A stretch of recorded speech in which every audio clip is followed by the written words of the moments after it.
Il faut donc, ainsi qu'on l'a vu en première heure, imaginer Heemskerk avec d'autres artistes parmi ses compatriotes qui séjournent à Rome, se promener par beau temps parmi les ruines, carnet de dessin à la main, exécuter des petits croquis au crayon, éventuellement à la plume et à l'aquarelle, et, une fois rentré chez lui, reprendre certaines de ces feuilles pour en faire, pendant que sa mémoire est encore vive, de ce qu'il a vu, de ce qu'il a observé, en faire des dessins à la plume plus élaborés, plus construits, avec des jeux de hachures réguliers et qui ne souffrent pas des intempéries, dans le calme de l'atelier, revenir chez lui, préparer ses feuilles qui vont lui servir de répertoire, de catalogue,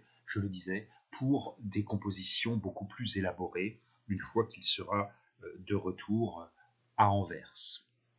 Alors, image suivante, qui est une de ces compositions absolument étonnantes, sur un format, vous voyez, important, un format panoramique, une composition intitulée Paysage avec le rapt ou l'enlèvement d'Hélène et qui est datée de 1535-1536.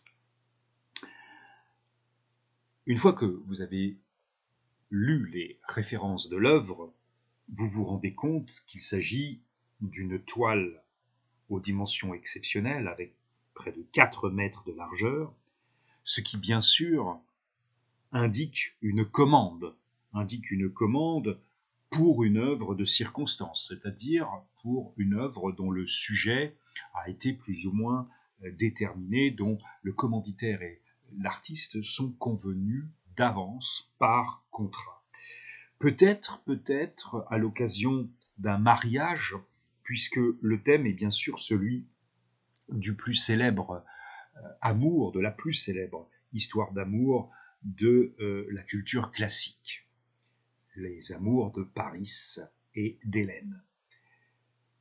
Le sujet exigeait de représenter l'île de Cythère, puisque, d'après différentes sources littéraires romancées, c'était là, dans l'île des Amours, que la belle Hélène était allée faire ses offrandes à Vénus avant de rencontrer le jeune Paris et de s'enfuir finalement avec lui, déclenchant ainsi la guerre de Troie. Pour mettre en place ce cadre tout à fait idyllique, Heemskerk s'est bien sûr inspiré de ce qu'il avait vu, de ce qu'il avait étudié, de ce qu'il avait dessiné à Rome. Ainsi, le fleuve qui coule ici n'est autre que le Tibre et le pont qui le traverse, et le fameux pont qui mène au château Saint-Ange. Au-delà, vers les lointains bleutés, vous distinguerez peut-être différents monuments que je ne peux pas tous citer. Par exemple, les chevaux de Monte Cavallo, la pyramide de Cestius, la colonne Trajane, et, dans la campagne, l'arc de Titus, ou encore les statues des fleuves du Capitole. Dans le port, un bateau est amarré à un temple en ruine, et les montants du pont Fabricius paraissent sur le point de s'effondrer. Selon un procédé qui est propre à la poétique du pittoresque, Heemskerk semble véritablement sous le charme des dégradations causées par l'usure du temps. Et il est tellement sous le charme de ces dégradations pittoresques causée par l'usure du temps qu'il en rajoute, comme d'autres artistes le feront par la suite. En somme, il détruit et ravine des monuments qu'il a pourtant vus dans un état bien meilleur que celui dans lequel il les restitue. Cependant, ce procédé n'est pas systématique, bien au contraire. Si vous observez attentivement les lointains, vous y voyez des temples, des obélisques et des jardins qui semblent très récents et qui sont peints avec un certain lyrisme. Enfin, n'oublions pas Paris et Hélène, tout de même, qui sont représentés à l'avant-plan, à cheval, au milieu d'une foule. J'ajoute que, tout comme de nombreux artistes étrangers venus à Rome, Heemskerk avait été frappé par les proportions étonnantes de certaines ruines. Et il les avait encore amplifiées jusqu'à les rendre écrasantes, notamment en réduisant les personnages à des sortes de petits insectes insignifiants en proportion par rapport à la grandeur des ruines antiques. Bref, cette composition se rattache à la tradition septentrionale, celle du paysage panoramique, vu à vol d'oiseau, avec de remarquables effets de perspective atmosphérique qui peuvent rappeler ceux que l'on a déjà observés dans la tour de Babel de Bruegel, mais également des jeux sur les reliefs et les montagnes qui rappellent des peintres comme Van Scorel ou Patinir. À la différence avec eux que Heemskerk y introduit le plus souvent un récit mythologique, une évocation mythologique. Image suivante.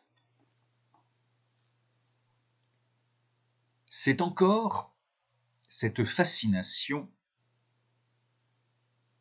que Martin von Heemskerk évoque dans un autoportrait plus tardif, autoportrait devant le Colisée, 1553. On l'a vu dans ses dessins, il en est d'autres exemples, Heemskerk a toujours accordé une place privilégiée au Colisée, un monument qu'il a assimilé, suivant d'ailleurs la tradition de l'époque, parce qu'en cela il n'était pas original, qu'il a assimilé donc à la 8e merveille du monde. Et ainsi, lorsqu'il peint son autoportrait vers la fin de sa vie, en 1553, alors qu'il est bien sûr revenu en son pays natal, les Flandres, c'est devant le Colisée qu'il se représente, avec un effet de trompe-l'œil assez intéressant, puisque le spectateur ne parvient pas à déterminer précisément si le peintre se trouve devant un paysage réel ou s'il se trouve devant un paysage dans lequel Martin von Heemskerk, âgé, s'est représenté plus jeune, à droite, en train de dessiner le Colisée. Y a-t-il un effet de mise en abîme? Y a-t-il un effet de tableau dans le tableau? Ce serait en tout cas un jeu assez proche des jeux maniéristes contemporains de Heemskerk, que ce soit en France, en Italie, dans les pays germaniques ou dans les Pays-Bas, où l'on aime, où beaucoup de peintres aiment jouer sur les images à double fond, à double sens, à double lecture, car depuis la crise de la Renaissance et depuis l'émergence de ce style qui correspond à ce qu'on appelle la crise de la Renaissance, la confiance dans les images n'est plus tout à fait la même et on pratique des effets visuels qui relèvent en fait toute l'ambiguïté de la représentation à travers des images dans les images, à travers des perspectives accélérées, des anamorphoses, des reflets déformants, des doubles, des jeux de silhouettes, des étirements de proportions.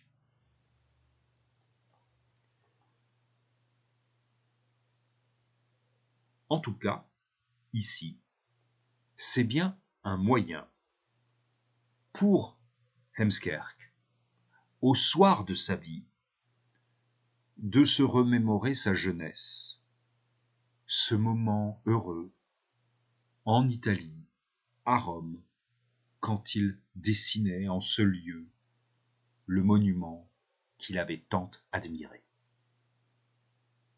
Mais je voudrais rappeler ou souligner que les artistes des Pays-Bas n'avaient pas nécessairement besoin de se rendre sur place pour montrer, à travers leurs œuvres, une fascination pour les vestiges gréco-romains. Image suivante. Je l'ai déjà évoqué à propos de la tour de Babel de Cornelis Antonitzon, les arts graphiques, la gravure, ont joué un rôle considérable dans la circulation des formes, dans la transmission des formes à partir de la Renaissance, à commencer par les gravures italiennes de Marcantonio Raimondi et de Francesco Colonna, C-O-L-O-2-N-A, C-O-L-O-2-N-A, Marcantonio Raimondi, R-A-I-M-O-N-D-I, R-A-I-M-O-N-D-I, et Francesco Colonna, C-O-L-O-2-N-A, deux artistes graveurs italiens qui ont beaucoup fait pour la diffusion au moyen de la gravure de monuments, de statues antiques en direction des pays du Nord. Et bien entendu, la plupart des artistes septentrionaux qui ont représenté des ruines romaines se sont rendus à Rome, mais comme on va le voir, ils n'avaient pas tous la même perception, ni le même type d'intérêt pour les édifices qu'ils découvraient sur place. Globalement, lorsqu'il s'agit bien de peinture de ruines, et non de peinture ou de gravure de catastrophe, elle donne le plus souvent matière à des vues assez paisibles, surtout lorsqu'il s'agit de ruines romaines. Car en fait, les ruines de Rome semblent être l'œuvre du temps qui passe et non le résultat de la violence ou des péchés des hommes eux-mêmes, comme c'était le cas ici dans la destruction, dans l'évocation de la destruction de la tour de Babel. Image suivante. Les ruines de Rome ne sont pas le résultat d'un cataclysme brutal, mais celui d'une évolution lente, paisible, comme celle du paysage, comme l'érosion des montagnes, comme le creusement du lit des fleuves. Pourtant, à Rome, l'œuvre du temps qui passe et de la nature a tout de même suivi certaines destructions humaines. durant 1000 ans, du sac d'Alaric en 410, pardon, le sac d'Alaric, A majuscule L-A-R-I-C, en 410, jusqu'au sac de Rome par les armées de Charles Quint en 1527, cette ville majestueuse, magnifique, éblouissante, a failli disparaître à maintes reprises. Entre les Sarrasins et les Normands, la ville a connu son lot de massacres, de viols, de rapts, de destructions, de pillages. Et cela jusqu'au grand sac de 1527. Avec, à chaque fois, l'épidémie de peste qui s'y ajoutait. En 1527, Rome perd ainsi le tiers de ses habitants. Et la nature fait le reste.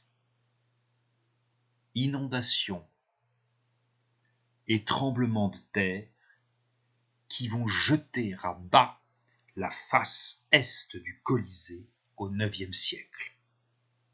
Puis, ce sera le lent dépeçage, la dispersion de nombreuses pierres, briques, colonnes, mosaïques.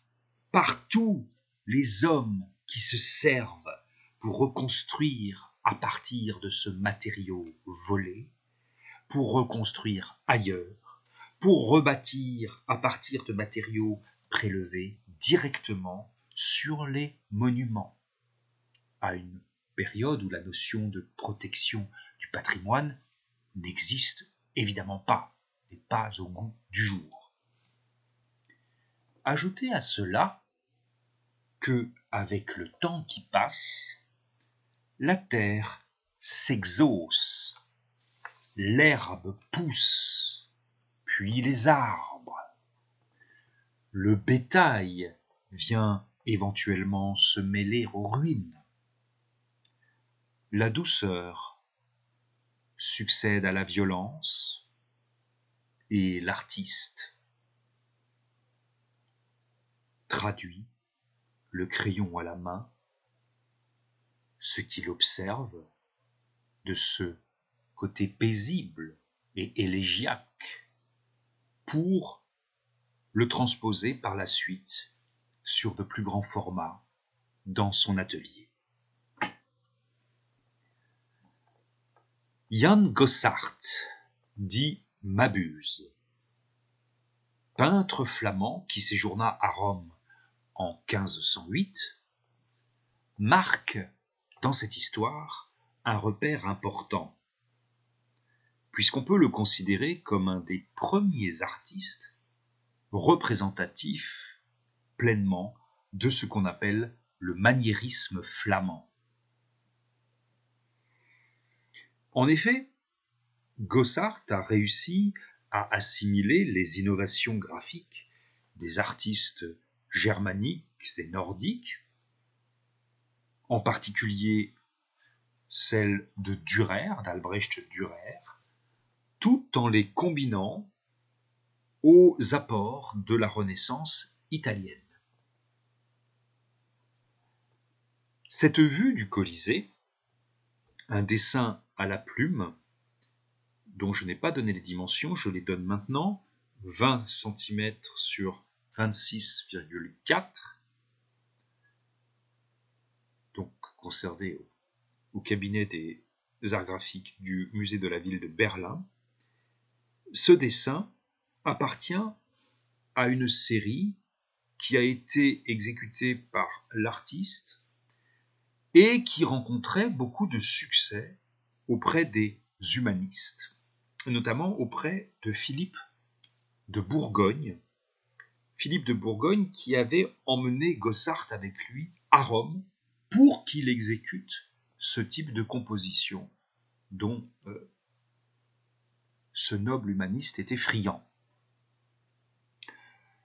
Il est tout à fait intéressant que Gossart ait choisi le point de vue qui permet le mieux de faire apparaître la partie brisée de l'édifice, tout en montrant que la base du Colisée était alors largement enfouie dans la terre. On remarque aussi que sa restitution est beaucoup plus graphique que plastique. Qu'est-ce que j'entends par là? Eh bien que Gossart s'est efforcé de restituer minutieusement les détails de l'architecture par un travail graphique très fouillé.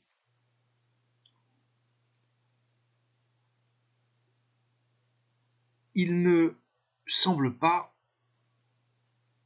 s'attacher au caractère architectonique de l'édifice. Je veux dire que ce n'est pas tellement la structure et l'harmonie classique du monument qui ressortent de ce dessin.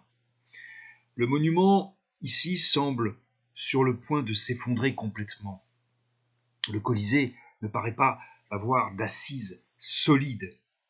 Et avec un peu d'imagination, on se dit qu'il pourrait très bien servir de support à une vue de catastrophe architecturale. Malgré cela, la violence ici est latente.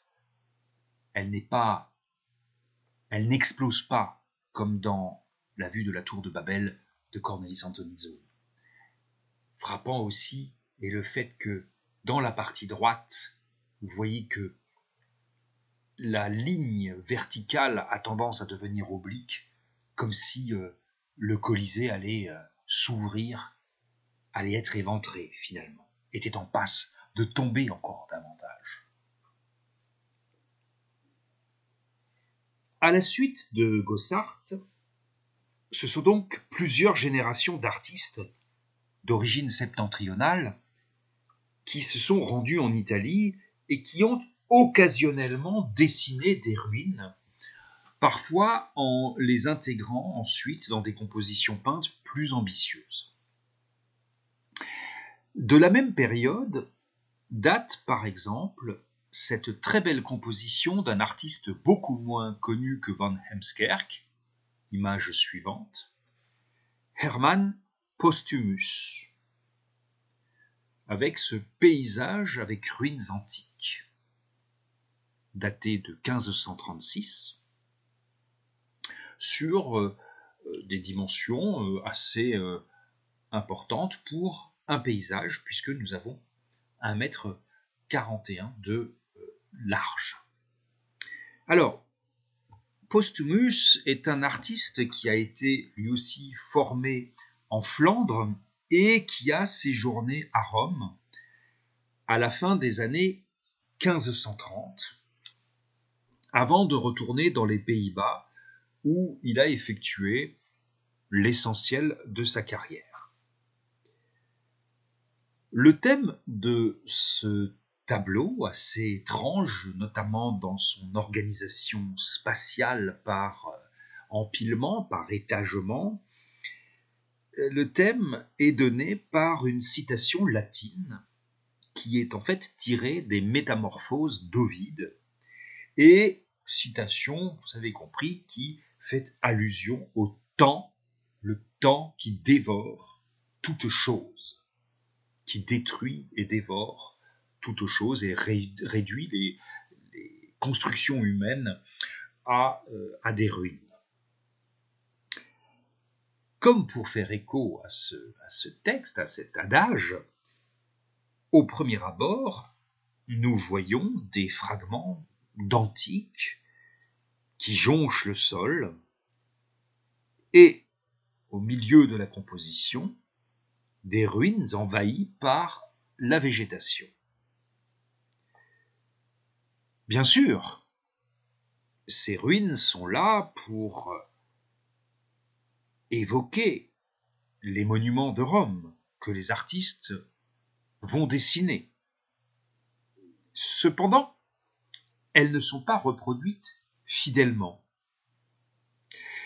Là aussi, des édifices qui étaient encore intacts à ce moment-là ont été volontairement mutilés par le peintre comme pour en accentuer le caractère pittoresque et aussi l'impression d'usure et de destruction par le temps. Comme je l'ai dit, le sujet du tableau est donné par l'inscription qui se détache en capitale sur le bloc de marbre placé au premier plan, à peine décentré par rapport à l'axe vertical du tableau. Tempus edax rerum tusque invidiosa vetustas omnia destruitis. Ce qui peut être traduit par ô temps rongeur des choses, et toi, vieillesse envieuse, vous détruisez tout. Ô temps rongeur des choses, et toi, vieillesse envieuse, vous détruisez tout. Soit un texte tiré du livre 15 des Métamorphoses d'Ovide, sauf que lorsque Ovide évoque dans ce passage la vieillesse et l'usure du temps, c'est à propos de la vie humaine. C'est la vie humaine qu'il vise, et non les monuments en ruine. Donc il y a, si vous voulez, adaptation et même d'une certaine manière détournement du texte tiré d'Ovide pour l'associer à une méditation mélancolique sur les ruines de Rome associées à un paysage. Et puis, autre détail important, au tout premier plan, tout petit mais au premier plan tout de même, sur un fût de colonne, un artiste. Un artiste coiffé d'une sorte de turban pour se protéger du soleil, et qui prend les mesures d'un chapiteau à l'aide d'un compas.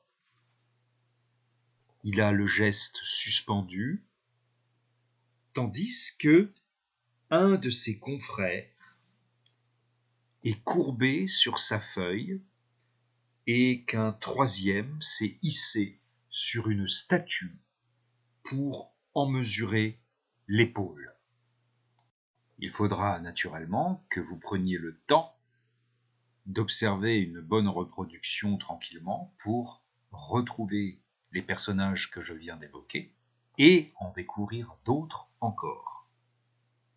Parce que ces tableaux sont des tableaux qui invitent à la contemplation, à la méditation et à une méditation lente. C'est-à-dire qu'ils invitent à une observation des détails et ménagent quelques surprises au regard. En aucun cas, une œuvre d'art ne se donne d'un seul regard comme on le lit parfois. Non, une œuvre d'art se découvre petit à petit, tranquillement, calmement, et elle doit réserver des surprises à l'observateur. En tout cas, nous avons avec ce tableau un témoignage très intéressant du rapport à l'antique qui va se constituer et se développer par la suite au XVIIe siècle. L'antique étudié, l'antique mesuré, l'antique évalué, et plus seulement l'antique médité, même si méditation et instruction, on l'a déjà dit, ne sont pas incompatibles, et bien heureusement. Donc l'antique mesuré, étudié, évalué, dans le but de saisir les règles secrètes de son harmonie et de sa beauté. Ce sera un des grands enjeux du classicisme. C'est donc en quelque sorte, une vision pratiquement inverse de celle de Heemskerk dans le rapt d'Hélène. Car ici, le sujet, ou disons la thématique, est détaché de la mythologie ou du prétexte mythologique. Et il apparaît bien que les ruines peuvent à elles seules servir d'une composition pleine de sens, d'une composition invitant à la réflexion, invitant à la méditation. D'ailleurs, Posthumus a délibérément, comme je l'ai dit, amplifié leur état de ruine, puisque les quelques colonnes du côté droit de la composition sont inspirées de celles du mausolée de Constance, qui, alors, était intacte. Notez enfin, je l'évoquais pour commencer, l'effet de composition obtenu par Posthumus. Obtenu comment? Obtenu par le fait que, de manière assez subtile, il a aussi accentué l'emprise de la végétation sur la pierre, à mesure que l'on s'élève dans cette composition étagée. Et donc, à mesure que logiquement on devrait s'en dégager, car la végétation devrait être logiquement plus présente au niveau de la base des monuments qu'en leur sommet. Or, dans un jeu là aussi typiquement maniériste, Posthumus a pris quelques libertés avec la réalité observée, il l'a même inversée pour procurer un effet d'étrangeté visuelle qui renforce le caractère de ce tableau invitant à la méditation. Alors, j'ai déjà dit que de nombreux artistes nordiques avaient séjourné à Rome et avaient témoigné à l'occasion de ce séjour, puis lors de leur retour dans leur pays natal, de perceptions différentes qu'ils avaient des monuments antiques par rapport à celles des artistes italiens. Parmi ces perceptions, on peut évoquer celle d'un artiste dont les gravures sont pour le moins étranges, mais en même temps me semblent parfaitement entrer dans le cadre de notre enquête. Ces gravures, image suivante, ce sont celles du peintre et architecte liégeois Lambert Suavius. Lambert Suavius est mentionné dans différents documents comme ayant aussi été poète et orfèvre. Suavius était un peintre assez remarquable, qui a probablement, bien que le fait ne soit pas documenté, effectué lui aussi un voyage à Rome, mettons vers le début des années 1540, puisque les compositions qu'il a commencé à réaliser à partir de cette période sont fortement marquées par des emprunts à la culture italianisante. Les deux petites gravures que j'ai choisi de vous montrer me semblent anticiper par bien des aspects certaines compositions que nous analyserons lorsque nous aborderons l'évolution de notre thématique au cours du XVIIIe siècle. Ces deux vignettes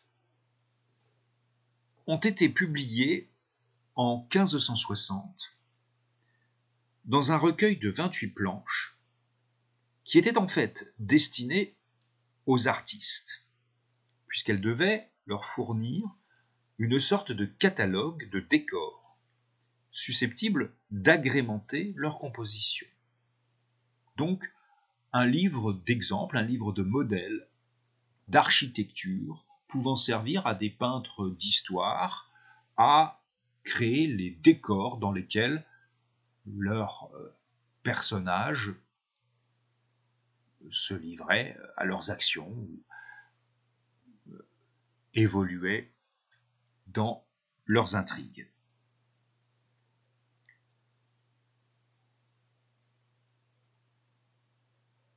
C'était également le cas de nombreux recueils d'ornements qui furent publiés à partir de la seconde moitié du XVIe siècle.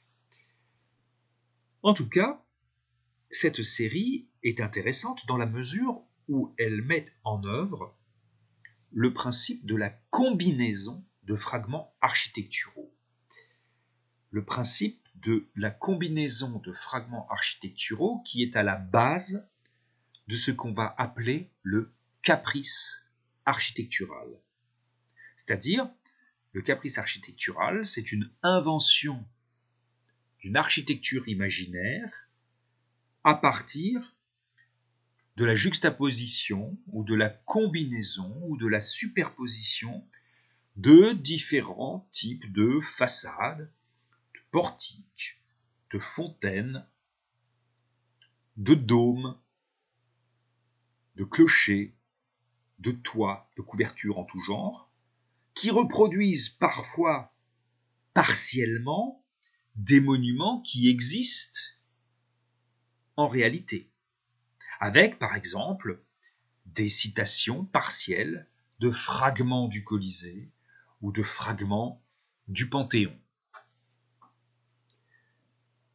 On peut aussi noter que ces vues sont soit totalement désertes, sans âme qui vive, soit animées de petites silhouettes qui à la fois servent à donner l'échelle de ces édifices improbables, mais aussi contribuent à leur donner un caractère onirique, irréel, aux limites du fantastique.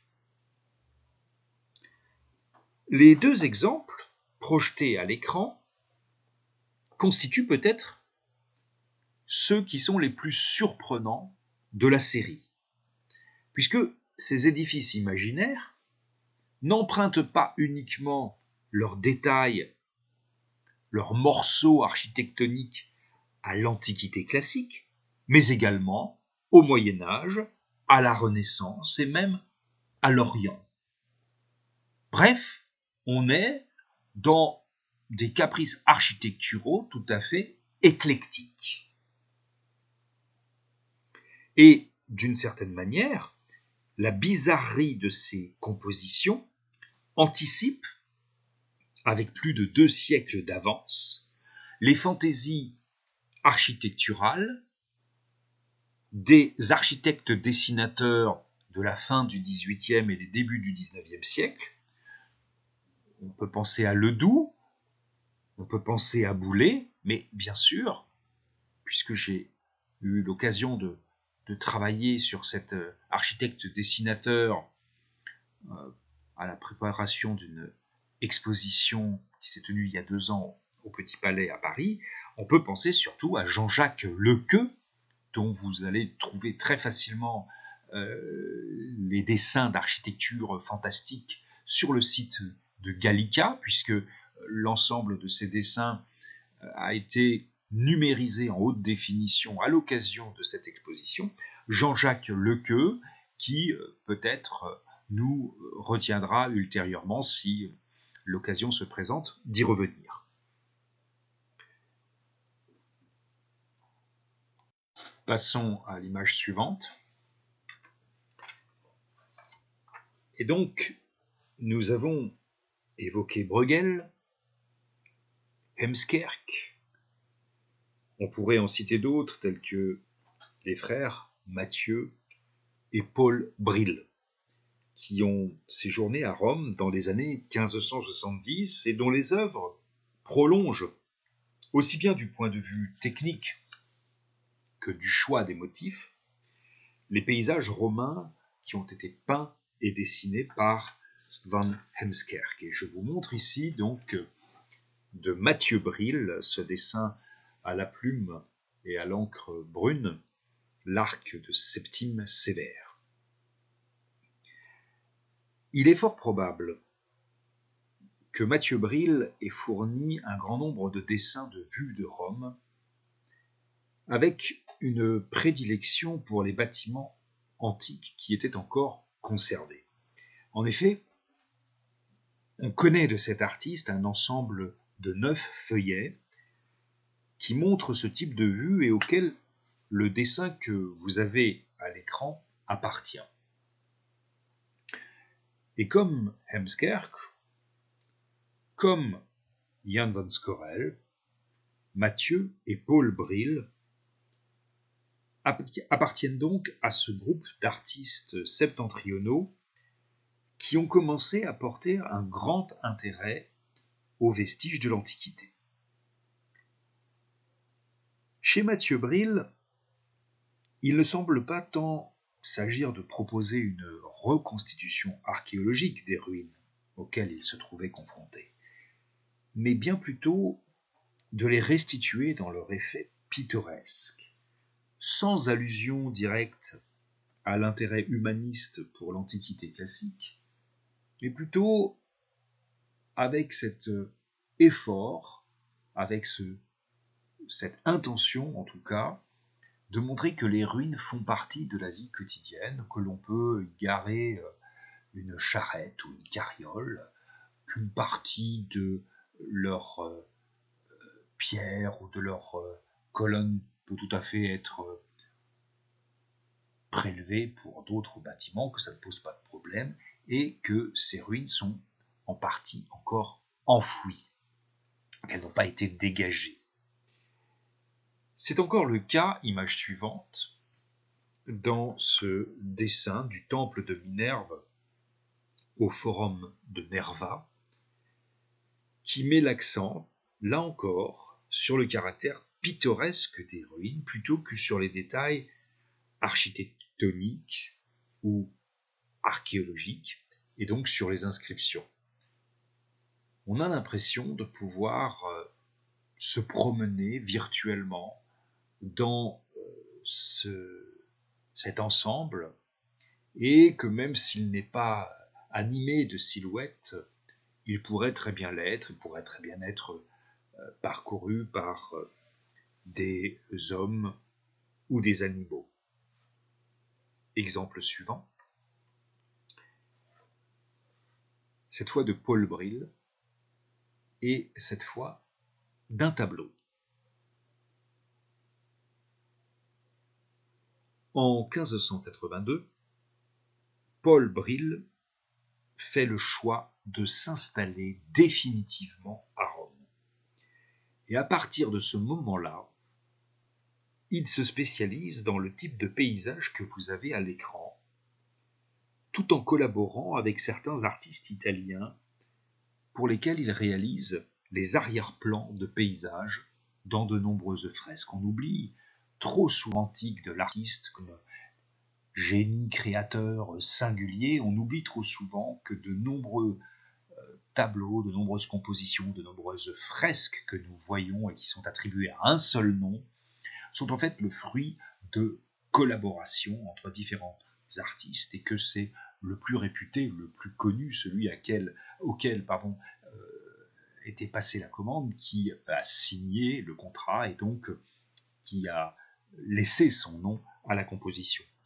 Cela pour souligner donc le fait que Paul Bril mettait son pinceau au service d'artistes italiens et réalisait les arrière-plans de paysages dans des compositions mythologiques, ambitieuses, que ces artistes italiens exécutaient pour des commanditaires. Paul Bril a par exemple fréquenté les frères Carache, et à la suite des frères Carache, les meilleurs représentants de ce qu'on appelle l'école de Bologne. Et le fait que Paul Bril ait fréquenté les Carache et les Bolonais lui a assuré la promotion du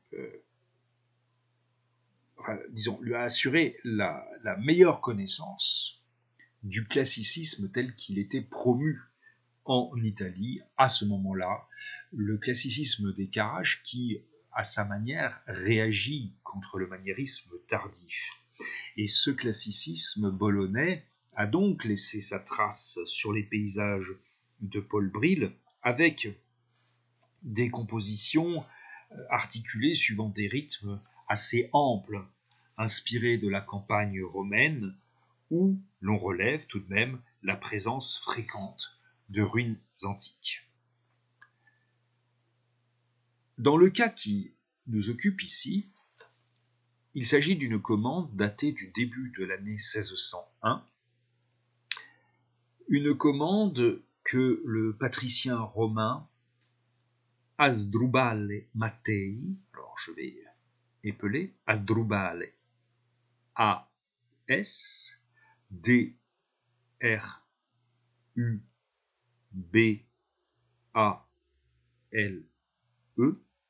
Asdrubale, et Mattei, M-A-2-T-E-I.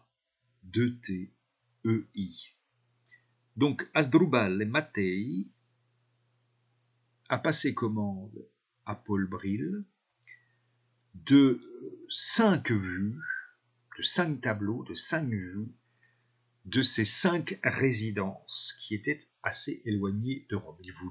Ce patricien romain voulait des représentations par Paul Bril de 5 de ces résidences qu'il avait assez éloignées de Rome, ce qu'on appelle des vedute. Une veduta, V-E-D-U-T-A, des vedute, V-E-D-U-T-E. Intégrez bien ce vocabulaire parce qu'on en reparlera.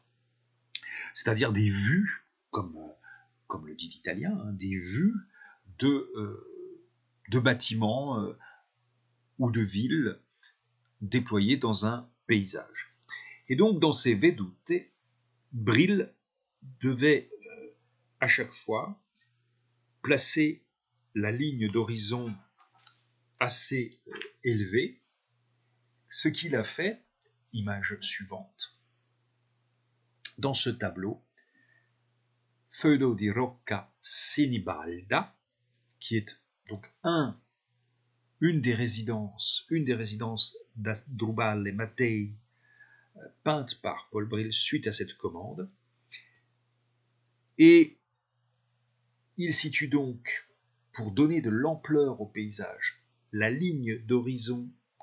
Donc il s'agit de corriger l'effet d'optique qu'entraîne pour les spectateurs le fait de contempler ces tableaux par en dessous. Et c'est pour cette raison que la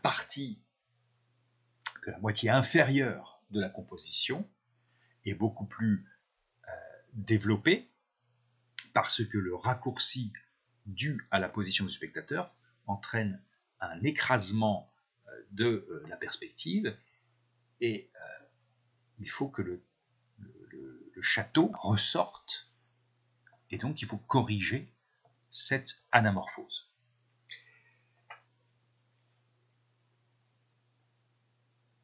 À travers ce type de tableau, Paul Bril s'impose donc comme un des grands fondateurs du paysage romain, un genre qui va connaître beaucoup de succès et qui va marquer certains représentants du paysage classique que vous avez peut-être abordé avec Madame Kiefer. Je veux parler des paysages de Nicolas Poussin et Claude Lorrain, deux peintres d'origine française qui, comme vous le savez, ont longuement séjourné à Rome. Et pour Poussin, on peut dire qu'il y a accompli l'essentiel de sa carrière. Mais après l'exemple septentrional, je voudrais précisément évoquer ceci à travers quelques cas qui témoignent bien de cet intérêt européen pour les ruines à partir du XVIe siècle et du rôle important qu'a joué la gravure. Le premier exemple que j'ai choisi Image suivante est celui de Léon d'Avant. Léon d'Avant, d'abord connu sous le nom de maître L.D., mais que les travaux de Louis Grodecki, qui a d'ailleurs enseigné à Strasbourg, ont permis d'identifier. La personnalité artistique de Louis d'Avant est assez complexe, puisqu'il a travaillé aussi bien en France qu'en Allemagne, mais tout en assimilant des influences italiennes au sein de l'atelier de gravure de l'école de Fontainebleau. Ensuite, il est venu. Les deux s'inscrivent dans une suite de 12 gravures sur des sujets tirés des Métamorphoses d'Ovide, en suivant très précisément le fil de la narration proposé par Ovide.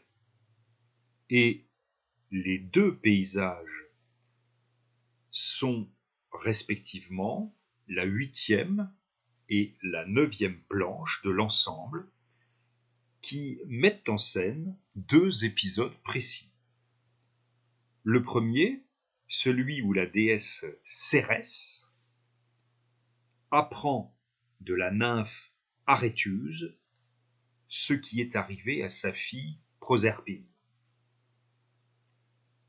Puis, en dessous, épisode suivant, Cérès, poussée par son chagrin, sollicite Jupiter pour lui réclamer le retour de sa fille, avec pour résultat, vous le savez peut-être, que Proserpine, l'épouse de Pluton, passera l'hiver en enfer et le printemps revenu remontera sur la terre pour retrouver sa mère.